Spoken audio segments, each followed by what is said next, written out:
Exporting a sequence from Adobe Premiere Pro can be as simple as selecting the sequence. I'm working with a scene here from the film See You Around, adding in and out marks if you want to export just a part of it, choosing File, Export, Media, or pressing Ctrl or Command M, choosing a format and a preset, selecting a file name and location, and clicking Export. The presets are carefully configured to give you a dependable quality for your output. You can also choose to only export the video or the audio. Before we really get into the export settings dialog, I'd like to mention the sequence settings. I'm going to cancel out of here and I'm going to go to my sequence menu and choose sequence settings. A sequence has format settings, just as a media file does.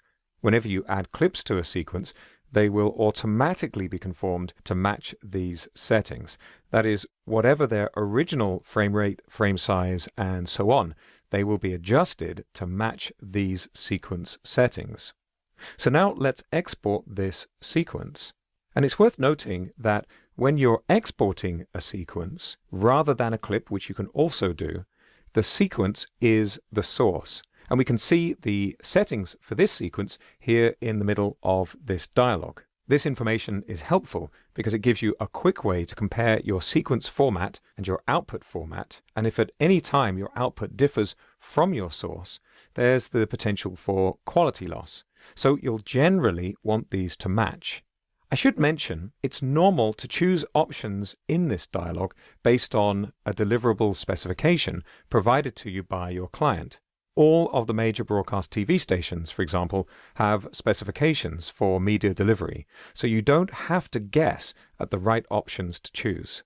There are 4 main areas in the export settings dialog, separated by thick black lines. Top left, we get a preview of our output and the option to crop the output. Bottom left, we can choose which part of our sequence we will export. Top right is all of the options that define the new file we're going to create. And bottom right, we have some standard options to do with encoding in general, like setting a new start timecode and the way to render frame rate differences if you're outputting to a format that differs from your sequence. So let's start at the top. This Match Sequence Settings option will produce a file that matches your current render settings. It's useful for many workflows, but not usually what you'll choose when exporting, because you'll usually have a specific file type in mind. So I'll turn this off. Use the Format menu to choose a category of media file type. There are industry standard options, including AS11, up to 12-bit DPX, and QuickTime. I'll choose H.264 as a popular illustrative example. QuickTime movies are well established as a delivery format, but if you're producing content for online distribution, you're likely to find H.264 is the most commonly requested file type. For a preset, I'm going to choose YouTube 1080p HD. I'm going to click on the output name, and I'll give this a simple name, something like Final Output, and click Save. After our summary, we have several important tabs, each with settings that will change the output. If you use a preset, these are all set appropriately for the preset already, but there are some interesting additional options you might choose. I'm going to start with the Video tab. This lets you specify the width and height, frame rate, and so on for your media. If you click Match Source at the top, the output will be set automatically based on your sequence. And further down, at the bottom of this list, there are some options specific to the chosen format. The Audio tab has similar standard options for audio output.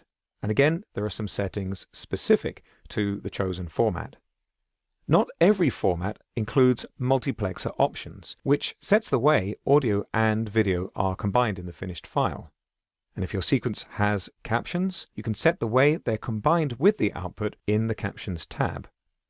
The Publish tab offers several ways to automate publishing your work on social media platforms, including Adobe Stock.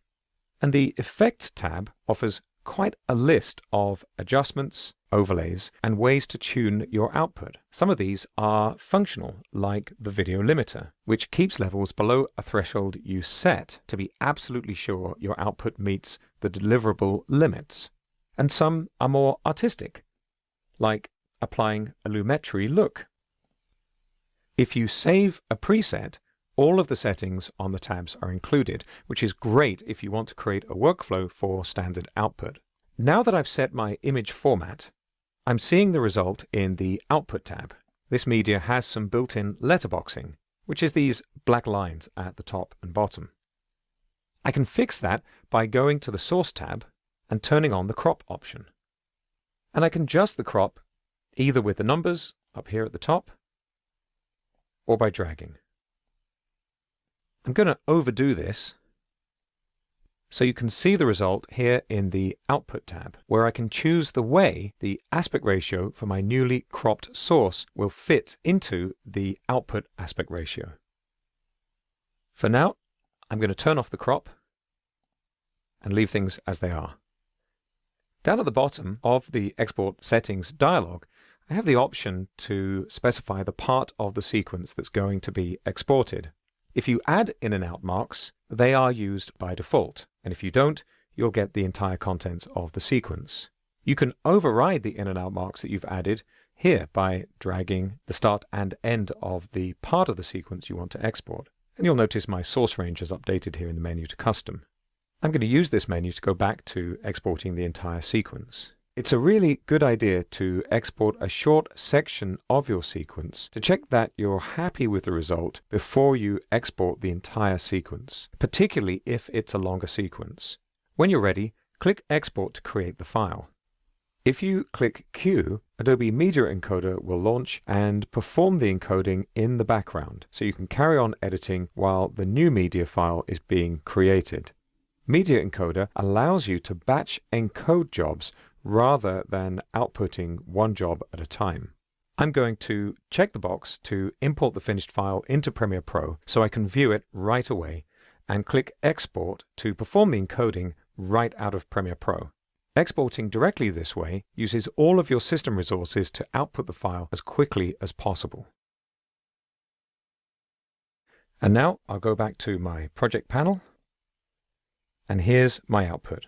I can double-click to open this in the source monitor, or I can right-click and choose Reveal in Explorer, that would be Finder on macOS, and see the file that was just created.